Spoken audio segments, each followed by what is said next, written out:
شہدائے گاؤں قدل کی 33ویں برسی آج اس عزم کی تجدید کے ساتھ منائی جا رہی ہے کہ مقبوضہ جموں و کشمیر پر بھارت کے غاصبانہ قبضے کے خاتمے کے لیے عظیم و لازوال جدوجہد مقصد کے حصول تک جاری رکھی جائے گی، جس میں اب تک لاکھوں کشمیری اپنی جانوں کا نذرانہ پیش کر چکے ہیں۔ گاؤں قدل قتل عام کا واقعہ اہل کشمیر کی یادوں میں آج بھی تازہ ہے، جب 1990 میں آج ہی کے دن بھارتی CRPF کے سفاک اہلکاروں نے گاؤں قدل سری نگر میں پرامن مظاہرین پر بندوقوں کے دہانے کھول کر اس وقت 51 سے زائد معصوم کشمیری شہید اور سینکڑوں زخمی کیے تھے، جب لوگ علاقے میں بھارتی درندوں کے ہاتھوں متعدد خواتین کی بے حرمتی کے خلاف احتجاج کر رہے تھے۔ کل جماعتی حریت کانفرنس کی اپیل پر آل سول لائنز اور دیگر ملحقہ علاقوں سمیت پورے سری نگر میں مکمل ہڑتال ہے، جس کا مقصد دنیا کی توجہ مقبوضہ جموں و کشمیر میں بھارتی بربریت کی جانب مبذول کرانا ہے۔ 33 برس کا طویل عرصہ گزر جانے کے باوجود بھی گاؤں قدل قتل عام کے متاثرین انصاف سے محروم ہیں۔ بھارتی صفاقوں نے مقبوضہ جموں و کشمیر میں 1989 سے لے کر اب تک وحشیانہ قتل عام کے متعدد واقعات انجام دیے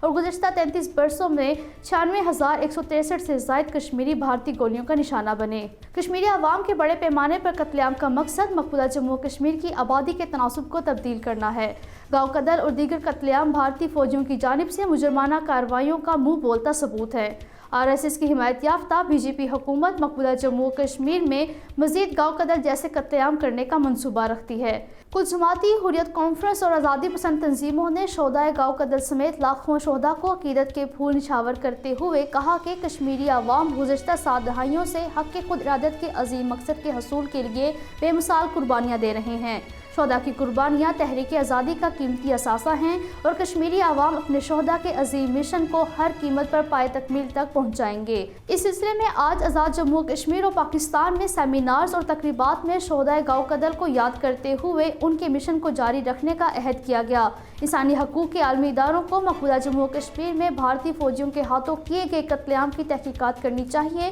گاؤں قدل اور مقبوضہ جموں و کشمیر میں دیگر قتل عام کے مجرموں کو سزا دینے کے لیے دنیا کو اپنا کردار ادا کرنا چاہیے۔